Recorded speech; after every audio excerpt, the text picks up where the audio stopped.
Bill Kristol from the Weekly Standard. It's good to have you on a day like this as well. Your initial reaction to the president's remarks and what we're learning now about what this deal involves. Hi, Larry and Amanda.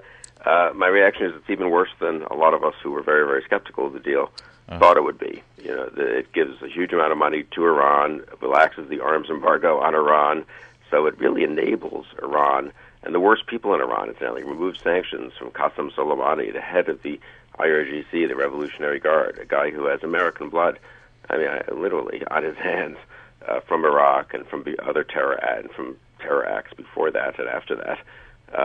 So it strengthens Iran. It strengthens the worst actors in Iran, and maybe marginally slows their nuclear program. Though even that we don't really know because the inspections are not go anywhere anytime inspections, and it leaves the nuclear program in place. So it's a huge victory for Iran. A very depressing day for an American, I think.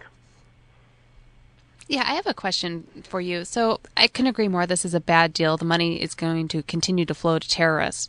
But if we were actually going to negotiate a good deal, what should have the Iranians brought to the table first? What would have set the table for a good deal that would have helped America, Israel, and the world? Yeah, well, we know what a good deal would look like. Basically, it would involve getting rid of their nuclear program, or at least some dismantlement and much more effective verification of the dismantlement of it.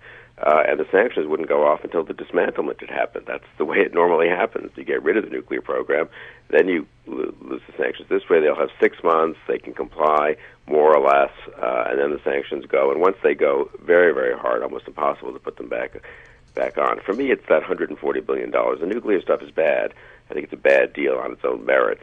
But, you know, at the end of the day, unless we were going to bomb them, which under this president we're not going to, the nuclear program is probably going to be there.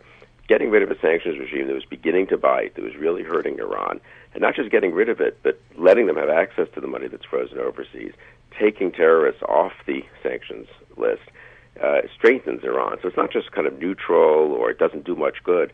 I think this really energizes Iran as a malign actor in the Middle East, makes them more dangerous to Israel, to our other allies, and to us. Again, it's not as if the IRG, you talk to anyone who fought in Iraq, there were these IEDs, they were dangerous, they were homemade. Suddenly the Iranians come in with the sophisticated forms of the IEDs, and Americans are getting killed, and you know, the Humvees couldn't resist them, and that's why we had to up-armor them, and the whole thing. I mean, this is a very bad actor whom we're a bunch of very bad actors whom we're strengthening. Congress, I think this may be.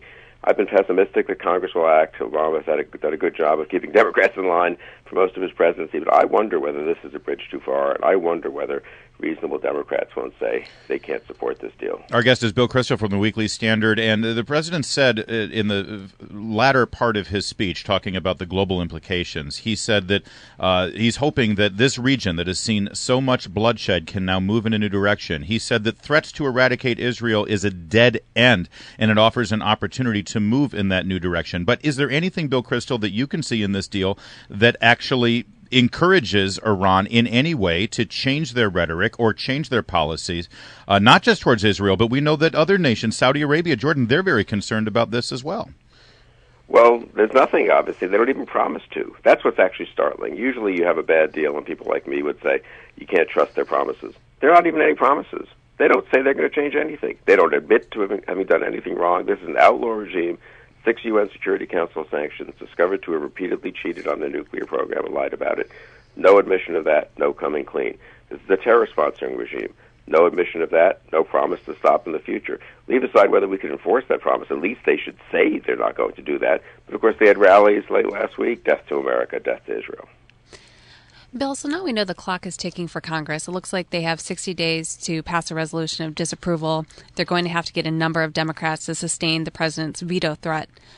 What is going to be the hardest part for the Senate Democrats to swallow? Is it the billions of dollars that are going to flow to terrorists? Is it the lifting of the arms deal? What should Republicans be focusing on if we are going to kill this thing? Or pressure from Israel? I think it's the two things you just mentioned, Amanda. It's the combination of the $140 billion being released to Iran and the lifting of the arms embargo, which is an unbelievably toxic combination, giving them all the money and then making it easier for them to purchase arms. I think, again, the nuclear deal is worth defeating on its own right. It's not a good deal.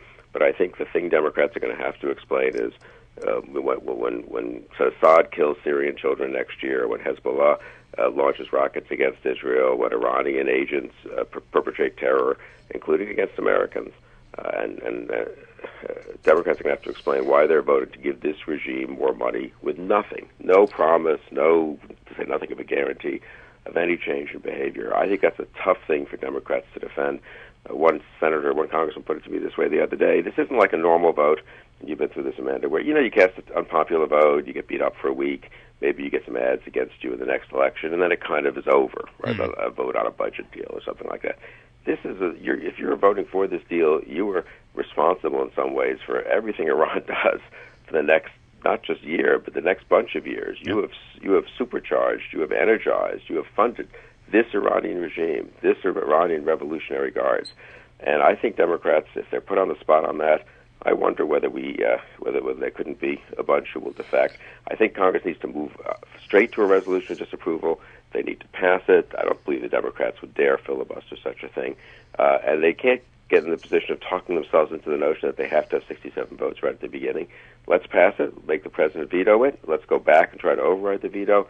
I think the more this is debated, the more it's voted on, the more it's front page, the more Americans will see this is really a terrible deal. All right. And Bill Kristol, we only have a minute left, but of course 2016 presidential politics is playing in here. You heard the president praise the robust sanctions regime. That's something that Hillary Clinton hangs her hat on. What do you expect to hear from the Democrats and Republicans who want to sit in that office starting next year? I think Republicans need to say that this deal dismantles the robust sanctions regime. I mean, that's what's crazy about it. They can't say it was working great, and they're proud of dismantling it. All right, Bill Kristol, Weekly Standard. Always good to have you, sir. I know you're going to have a very busy day. Thanks for starting it right here on Mornings on the Mall. Hey, my pleasure.